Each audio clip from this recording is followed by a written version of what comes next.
សូមគុំចំណាយថាមពលរបស់អ្នកទៅលើស្ថានភាពដែលគ្មានសង្ឃឹមឬការចងគុំគួននោះអី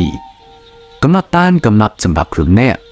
បន្ទាប់មកអ្នកនឹងឈប់ព្រួយបារម្ភអំពីបញ្ហាទាំងនោះមនុស្សភាគច្រើនមិនដែលបានបង្ហាញឬនិយាយអំពីក្តីកង្វល់ការថប់បារម្ភការ stress និងបទពិសោធន៍វិជ្ជមានរបស់ពួកគេជួបប្រទះទៅអ្នកដទៃនោះទេការធ្វើបែបនេះគឺយើងកំពុងអនុញ្ញាតឲ្យស្ថានភាពអាក្រក់មកគ្រប់គ្រងលើខ្លួនយើងនិងសង្កត់យ៉ាងធ្ងន់ធ្ងរមកលើសុភមង្គលរបស់យើងដូច្នេះតែយើងអាចជៀសវាងអំពីភាពសោកសៅចំពោះបញ្ហានោះបានដោយរបៀបណាប្រកបណាស់អ្នកនឹងរីករាយជាងមុននៅពេលដែលអ្នកផ្ដោតទៅលើចំណុចវិជ្ជមាននៅក្នុងជីវិតរបស់អ្នកហើយធ្វើខ្លួនឲ្យរីករាយជានិច្ចកាលមនុស្សភាគច្រើននិយាយថាអារម្មណ៍របស់ពួកគេគឺមានឥទ្ធិពលទៅលើរបៀបគិតរបស់គេនិងទង្វើរបស់ពួកគេដែលបានធ្វើប៉ុន្តែតាមពិតទៅដោយអ្នកវិទូបាននិយាយថាពួកវាគឺដើរទន្ទឹមគ្នានេះគឺមានន័យថាទោះបីជាពួកយើងមិនមានឥទ្ធិពលផ្ទាល់ទៅលើអារម្មណ៍របស់ពួកយើងក៏ដោយក៏យើងអាចមានឥទ្ធិពលដោយប្រយោលទៅតាមរយៈរបៀបគិតរបស់យើងនិងរបៀបធ្វើរបស់យើងវិធីមួយដើម្បីធ្វើឲ្យយើងមានអារម្មណ៍ថារីករាយគឺការធ្វើឲ្យខ្លួនឯងរីករាយជាមុនប្រសិនបើអ្នកមានអារម្មណ៍ថាក្រៀមក្រំឬក៏សោកសៅចូលអ្នកញញឹមលើផ្ទៃមុខរបស់អ្នកហើយហូរជាមួយនឹងបទភ្លេងដ៏ពីរោះដែលអ្នកកំពុងតែគិតនៅក្នុងខួរក្បាលរបស់អ្នកនោះអ្នកនឹងរកឃើញថា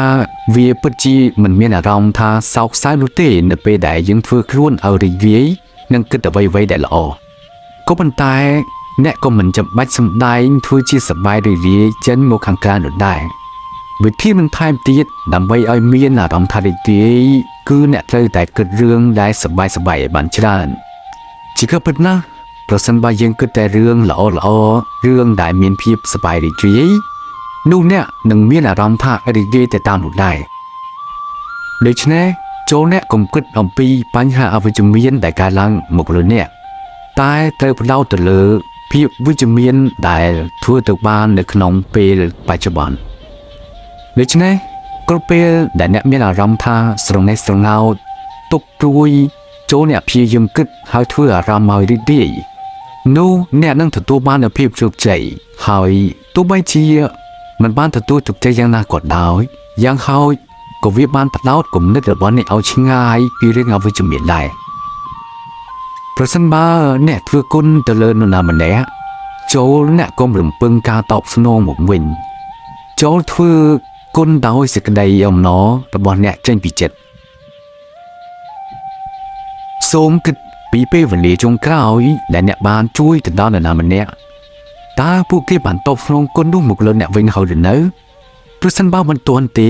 តើអ្នកមានអារម្មណ៍ថាអន់សពុនចិត្តឬខឹងដែលមែនឬទេនៅពេលដែលយើងធ្វើអំពើល្អចំពោះនរណាម្នាក់យើងច្រើនតែរំពឹងថានឹងទទួលបានការតបស្នងត្រឡប់មកវិញក៏ប៉ុន្តែប្រសិនបើអ្នកមានការរំពឹងទុកបែបនេះប្រហែលជានឹងធ្វើឲ្យអ្នកខកចិត្តជាមិនខានមនុស្សភាគច្រើនហាក់ដូចជាមិនសូវចេះគិតនិងមិនសូវចេះដឹងគុណនោះទេតាមពិតទៅវាជាធម្មជាតិរបស់មនុស្សទៅហើយអ្នកពិបាកនឹងផ្លាស់ប្ដូរវាណាស់ដូច្នេះសូមឈប់រំពឹងនឹងការទទួលដឹងគុណពីអ្នកដទៃនៅពេលដែលយើងធ្វើល្អចំពោះនរណាម្នាក់តែផ្ទុយទៅវិញសូមទទួលយកសេចក្តីអំណរពីទង្វើដល់ខ្លួនឯង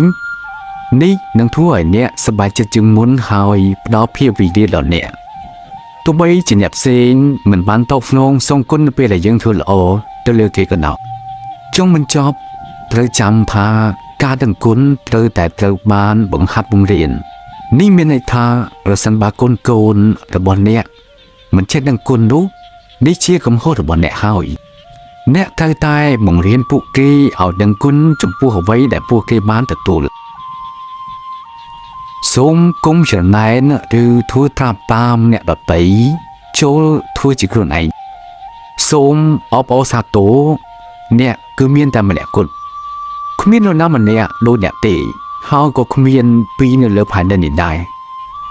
បើទោះបីជានេះជាការពិតដ៏អស្ចារ្យក៏ដោយមនុស្សភាគច្រើនតែងតែចង់រស់នៅនិងធ្វើជាមនុស្សផ្សេងទៀត ដែលមិនដូចខ្លួនឯងណៃពួកគេគិតថាជីវិតអ្នកដតីហាក់ជាស្រស់បំព្រងជាងជីវិតរបស់គាត់ក៏ប៉ុន្តែការរស់នៅរបស់អ្នកតាមរបៀបនេះគឺគ្មានន័យនោះឡើយវានឹងប្រសើរជាងនេះប្រសិនបើអ្នកបានឃើញពីលក្ខណៈពិសេសរបស់អ្នកនិងពេញចិត្តជាមួយនឹងអ្វីដែលខ្លួនមាន